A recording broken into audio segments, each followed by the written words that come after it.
गूंगी बहू अंधी सास। एक परिवार में 5 लोग थे।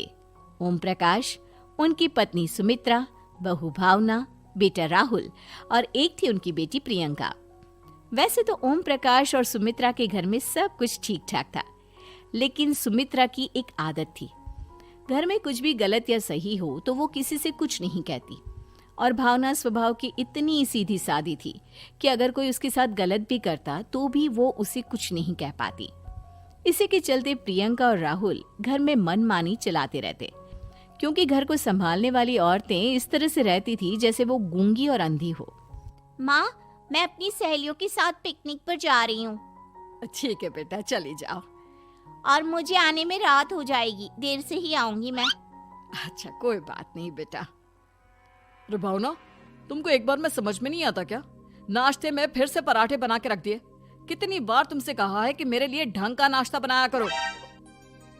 ठीक है जी, आगे से ध्यान रखूंगी। अरे ये बहू से किस तरह से बात कर रहे हो तुम राहुल?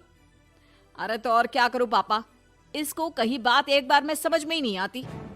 सुमित्रा, तुम अपने बेटे को समझाती क्यों नहीं? बहू से बात करने का ये क्या तरीका है? अरे जिसकी जैसी मर्जी आए करो, मुझे क्या। भावना बेटा, तुम भी तो कभी कुछ कहा करो। इस तरह क्यों सबकी बातें सुनती रहती हो?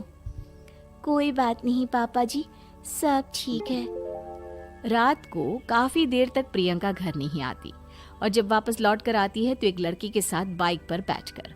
सुमित्रा और भावना दोनों ही प्रियंका को लड़की के साथ देख लेते हैं। आज तो जोर से डांट पड़ने वाली है, लेकिन मैं डर क्यों रही हूँ? माँ तो सब कुछ देखकर भी अंधी बनी रहती है। और रही बात भाभी की, वो किसी को कुछ नहीं बताने वाली। कहने को भगवान ने आवाज दी है, लेकिन गूंगी है गूंगी। अरे प्रियंका बेटा, इतनी रात को कॉलेज से लौट कर आ रही हो? कहाँ गई थी तुम? पापा, वो सहेली के घर पर थी, पढ़ाई करने के लिए रुक गई थी। अच्छा, ठीक है, जाओ अपने कमरे में जाओ और सो जाओ। सुमित्रा ने अपनी बेटी को एक लड़की के साथ इतनी रात को आते देखकर भी उससे कुछ नहीं कहा, और भावना ने भी इस बारे में किसी से कोई बात नहीं की। कुछ दिनों के बाद मामा जी का फोन आया था। उन्होंने प्रियंका के लिए कोई रिश्ता ढूंढा है। लड़के वाले उसे देखने आ रहे हैं। अरे मुझे नहीं करनी शादी वादी, किसी लड़की को बुलाने की कोई जरूरत नहीं है। ये तुम क्या कर रही हो प्रियंका बेटा? तुम्हारी शादी की उम्र हो चली है और तुम्हारे मामा जी ने बहुत अच्छा रिश्ता बताया है। पापा, अब जिद क्यों कर रहे हैं? और आप क्यों मेरी मर्जी के खिलाफ शादी कराना चाहते हैं? अरे माँ, इसको समझाइए ना। आपकी बेटी, आप तो बस चुपचाप सब कुछ होते हुए भी देखती रहती हैं। अरे तो क्या कहूँ, और मेरे कहने से क्या हो जाएगा? वैसे भी गलत क्या हो रहा है, सब कुछ सही तो है। भावना बहू, देखो तो प्रियंका हमारी बात नहीं समझेगी, लेकिन वो तुम्हारी हम उम्र है। क्या पता तुम्हारे कहने से उसे कुछ समझ में आ जाए। नहीं पापा जी, मेरे कहने से कुछ नहीं होगा। मैं प्रियंका को कैसे समझा सकती हूँ? वो ननद है मेरी, कहीं मेरी किसी बात का बुरा मान गई तो? सुमित्रा और भावना में से कोई भी प्रियंका को कुछ नहीं समझाता। इस बात से राहुल और ओम प्रकाश जी दोनों ही परेशान हो जाते हैं। और फिर जब लड़का प्रियंका को देखने के लिए आता है, मुझे आपकी बेटी बहुत पसंद है। आप सभी से निवेदन है कि वीडियो को ज्यादा से ज्यादा लाइक, शेयर एंड सब्सक्राइब करें। धन्यवाद। मैं उसके साथ शादी करने के लिए तैयार हूँ। देखो, मुझे तुमसे शादी नहीं करनी, और ये बात जितनी जल्दी समझ में आ जाए अच्छा रहेगा। अरे तो फिर आप लोगों ने मुझे यहाँ बुलाया ही क्यों? माफ कर दो बेटा, वो हमारी बेटी जरा गुस्से में है। हम उसे समझाने की कोशिश करते हैं। हाँ, देखिए आप नाराज मत होइए, वो तो उसने बस ऐसे ही कह दिया होगा। अरे कोई ऐसे ही कुछ कहता है क्या?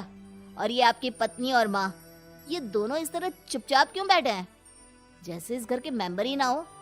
आपके घर में सब कुछ ठीक तो है ना? अरे सब कुछ ठीक है बेटा।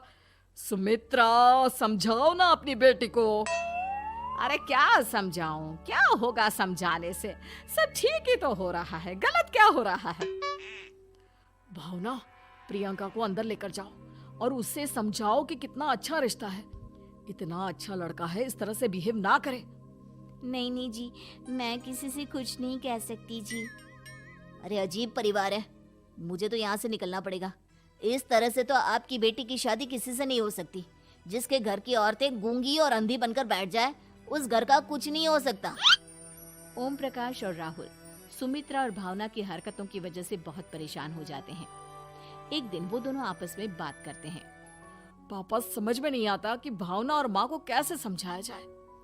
सही कहते हो बेटा, तुम और मैं काम के सिलसिले में सारा दिन घर के बाहर रहते हैं और घर की दोनों औरतें जिन्हें सारा घर संभालना चाहिए गूंगी और अंधी बनकर बैठी हैं। पापा, आप ही बताइए इसका क्या उपाय है? मेरी तो कुछ समझ में नहीं आता बेटा, लेकिन हमें कुछ तो करना पड़ेगा, क्योंकि इन सब की वजह से प्रियंका बहुत ज्यादा बिगड़ती जा रही है। तुमने देखा उसे किस तरह से बिहेव किया था। अरे लेकिन पापा, हम करेंगे क्या? हमें एक नाटक करना होगा।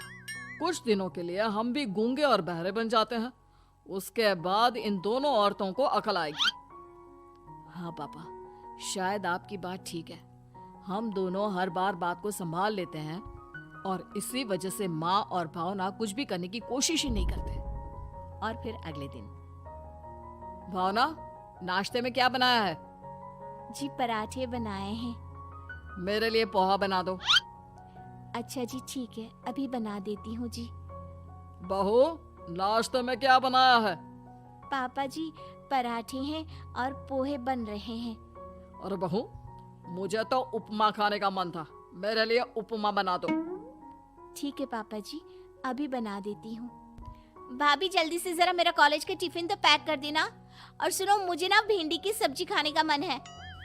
सुमित्रा चुपचाप बैठी बैठी सब कुछ देख रही थी।